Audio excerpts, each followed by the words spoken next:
আমাদের বাড়ি 18 বছর পরে এসছে আমার পিসতো দাদা, নদিয়ার বাড়ি, যেখানে আমি বৌদিদের বাড়ি যে ঘুরে আসি। যে আমি সবসময় বলে থাকি যে নদিয়ায় গেলে আমার এই পিসির বাড়ি আমি এক ঝলক গেলেও যাব, কিন্তু আমি এই ছোট পিসির বাড়িতে আমি কিন্তু সবসময় যাই।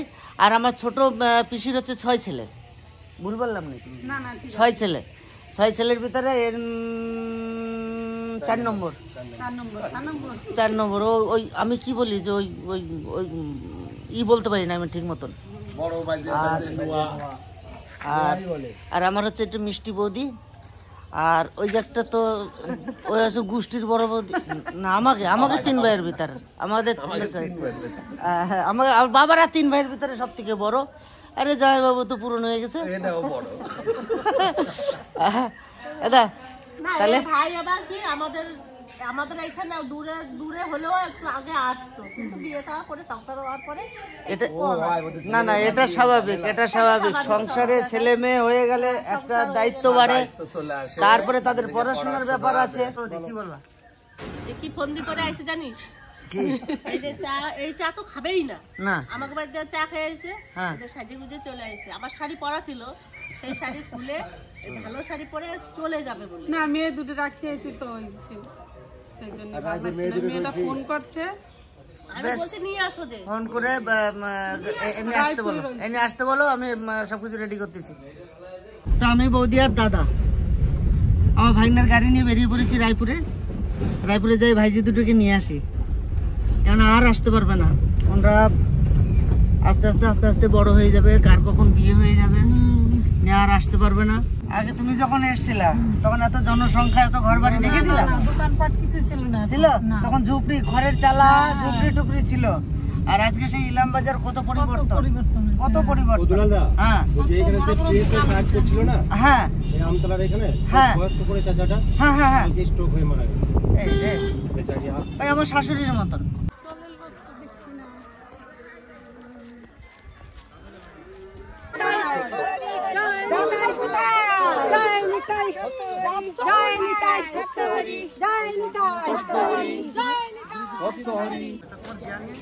জানি তোমার পরিপূর্ণ, তুমি নেবে কোথায়? তোমাকে দিলে তো তুমি নেবে না। মানুষ যারা সাধু কথা শুনে, সবাই স্বাস্থ্য সম্বন্ধে। বাড়িতে কবে আসছে? চলো দাদার অনেক ভিডিও দেখে রোজ যাতায়াত করি। তো সব থেকে বড় কথা হচ্ছে এখানে আসার পরে যে আমাদের যে বন্ধুরা এত মানে এখানে আছে বলে ভাষায় প্রকাশ করা যাবে না। তো এখানে এসে সবাই আমাকে ঘিরে ধরেছে আর বলেছে দাদা তোমার সঙ্গে সেলফি নেবো, তোমার সঙ্গে দেখা করব। তাই আমি বলেছি বাড়ির ঠিকানা দিচ্ছি, ইলাম বাজার, নীলডাঙ্গায়। তা সবাই কেমন আছে বলো? ভিডিও দেখো আমাদের, কেমন লাগে? Thank you so much. সবাই ভালো থেকো, সুস্থ থেকো আর পাশে থেকো, ঠিক আছে? কই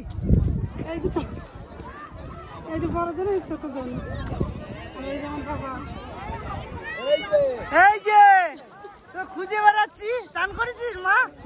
হ্যাঁ, দুজন নারী হয়ে গেছে একদম। এসেছি এই এত সুন্দর মুহূর্ত গুলো একটু তুলে নিয়ে যাই। না আমি একা এসেছি। তো সবাই ভালো থেকো, আর আমাদের দর্শক একটু টাটা করে দাও। টাটা, আবার দেখা হবে পরে। ঠিক আছে। অ্যাকচুয়ালি এই হচ্ছে আমাদের আশ্রম। এই আশ্রমে বহু বছর পর এসেছিলাম, না এই আশ্রমে বহু বছর আগে এসেছিলাম, আর এই আসা হলো। তো অলরেডি আমার 2 ভাইজি, বৌদি আর আমি, আর সামনে দাদা আছে। আইসক্রিম খাচ্ছি আমরা সবাই, আইসক্রিম খাতে নিয়ে যাচ্ছি। চলুন বাড়ি যাই। এত বছর পর এসছে, বাড়িতে না নিয়ে গেলে কেমন হয়। আর আমার এই ভাইজি দুটো তো আর এই যে বড় হয়ে যাচ্ছে, আর আসতে পারবে কিনা জানি না। তো খুব ভালো লাগবে বাড়ি নিয়ে যেতে পারলে। একবেলা থাকুক আর একদিন থাকুক, বাড়ি তো নিয়ে যেতে পারছি।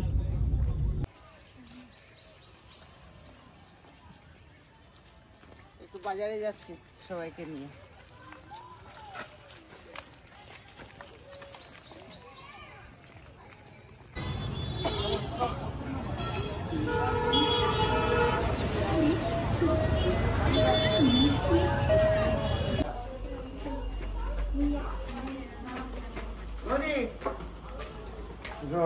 চলে এসো দাদা, চলে এসো।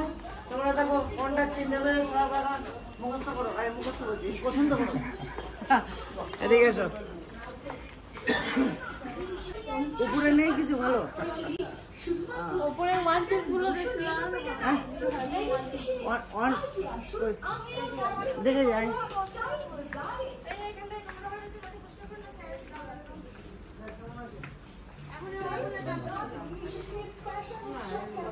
ঠিক আছে, ঠিক আছে। বুঝে শুনে আসো তো, সেই সময় আলো। সেই সময় আলো। গেঞ্জি দিয়ে দিতে হবে। জামা গাইছিস?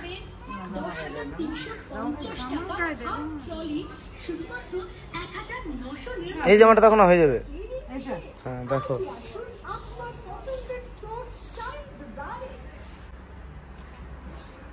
হয়ে যাবে।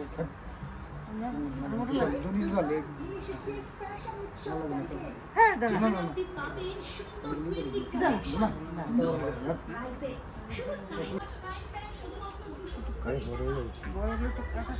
না না তোমার এখানে দেখো তাঁতের শাড়ি, শাড়ি যেটা ভালো লাগে। একটু নিউ মডেল কিছু আছে? নিউ মডেল, নিউ মানে সব রকম আছে। গরম গরম গরম গরম একবারে। সিল্কের মধ্যে এগুলো সবই নতুন হয়ে যাবে। আজকে এসে দেখবে, এই দেখো এক একটা ডিজাইন এক এক রকম।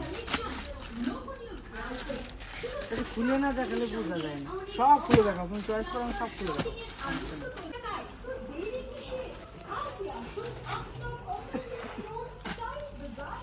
কুচেটা খুলে দেখাতে হবে, কুচেটা। এটা খুলবো না, এটা খুলবো। যেখানে আপনি পাবেন সুন্দর ট্রেন্ডি কালেকশন লোকপ্রিয় প্রাইসে। শুধু তাই নয়, এর সঙ্গে অনেক অফার যা আপনার শপিং এর আনন্দ করবে দ্বিগুণ। 2499 টাকা বা তার থেকে বেশি টাকা শপিং করলে পেয়ে যাবেন 899, তার থেকে বেশি টাকা শপিং করলে পেয়ে যাবেন 899 এমআরপি হোম প্রাইস। আর শাড়ি দেখি জোগাড় করে নিয়ে আসি। 999 টাকা বা তার থেকে এক কালার দুই বোনকে দিও না, না দেবো এক কালারই দেবো। এক কালারই নেবে দুই বোন? এক কালারই একই রকম দাও। তাহলে পুরো না, পুরো দেখ।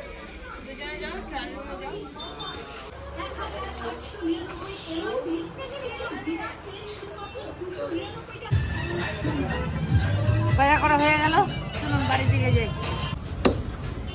হাঁসের মাংস কাটা হচ্ছে। রান্না কেন করবা বুঝলা? ভালো করে রান্না হবে। ওই যে দাদা এসছে, দাদাকে নিয়ে আমরা সবাই বাজারে এসছি। আর এখানে সুন্দর হাঁস কাটা হচ্ছে। কই গো এদি? আরে কোন জায়গা আরম্ভ করেছিস? হ্যাঁ এই দেখো, জামাইবাবুর বাড়িতে রান্না বান্না চলছে। হাঁসের মাংস আলু দিয়ে। জামাইবাবু কত দূর? এই যে মশলা কষানো হচ্ছে, এক্ষুনি হয়ে যাবে। মশলা কষাচ্ছে, খবরে নিয়ে এলাম, সব কিছু নিয়ে চলে এসেছে। মশলাই কষানি হয়নি।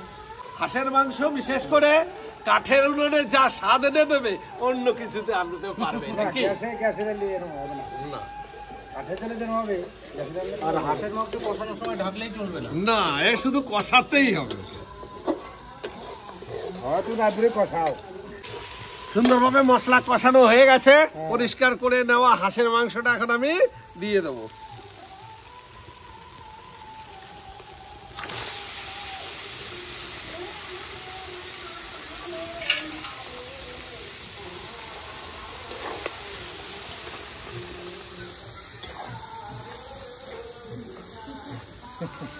কত মানুষ চলে এসেছে আমার কাছে। বাবারে, আমাকে সবাই সারপ্রাইজ দিচ্ছে। আমাদের এখানে কেমন লাগছে? খুব ভালো। খুব ভালো লাগছে। থেকে যাও এখানে। থেকে যাও তোর, তাহলে বলেই দিই কথাটা। হ্যাঁ বলো। কথাটা হচ্ছে যে আমার সঙ্গে কালকে রাত্রি দাদার সঙ্গে কথা হয়ে গিয়েছে। হ্যাঁ বৌদি দাদারে ডিভোর্স দিয়ে দিয়েছে, এখন আমি রেখে দেবো। দাদা, হ্যাঁ যা ভাই, তোরা যা করে নিস কর। যাও তুমি আবার ভাগ বসাবো নাকি? অনেক সাধনা করে আনতে হয়েছে, আর এখান থেকে যদি পাঠায় দিই মানুষ বন্ধ কবে, ওই জন্য একেবারে পার্মানেন্ট করে রান্না বাড়া দেখতেছে, সবকিছু জানে যে কষ্ট হবে না, সবাই সবকিছু, আমি পারি, তাপস পারে, সব দিক দিয়ে বসে খাওয়াবো। ওরে এখন ওই ডিভোর্স, তো ডিভোর্সের পরে আরেকটা কি হয়েছে না, তাও দিয়ে দিতে পারি, ট্রিপল ডিভোর্স। এই দিদি বাড়িতে এসে এভাবে খাওয়া দাওয়া আমরা মাঝে মাঝেই করছি দিদির সঙ্গে। দি আমরা মাঝে মাঝে এসে আমরা ভাই বোনে একসঙ্গে বসে অনেকক্ষণ আড্ডা মেরে যাই, অনেক সময় অনেক খবর নিই।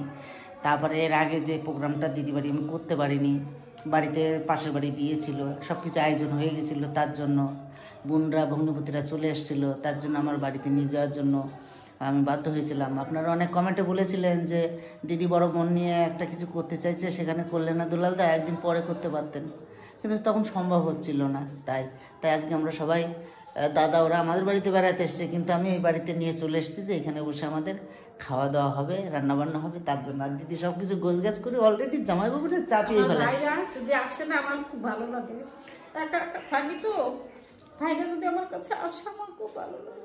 থাক, আমার দিদি তো আমার দিদি, লাখো মেয়ে রেখে আমার দিদির মতন দিদি, সত্যি আমি গর্বিত যে আমার যে বোন কটা পেয়েছি, আর আমার ভগ্নিপতিগুলো আর আমার জামাইবাবুগুলো যতগুলো পেয়েছি, ঈশ্বরের কাছে একটাই আমি প্রার্থনা করব যে পৃথিবীর সব ভাইরা যেন এরকম দিদি পায় আর এরকম জামাইবাবু পায়। দিদি যদি ভালো থাকে, ভাই ভিক্ষা করে খাক, দিদি যদি ভালো থাকে তাতে খুব শান্তি। আর বোনেরা চায় যে আমার ভাই ভালো থাকুক, আমি কষ্ট করে থাকি, এটাই তো রক্তের টান আর এটাই তো বন্ধন। এইভাবে আমরা কিন্তু সত্যি চলছি। আগামী দিনে কি হবে জানি না, ঈশ্বরের কাছে আপনারা প্রার্থনা করবেন, আমি তো প্রার্থনা করি যে এভাবে যেন সবাইকে নিয়ে একসঙ্গে বাঁচতে পারি।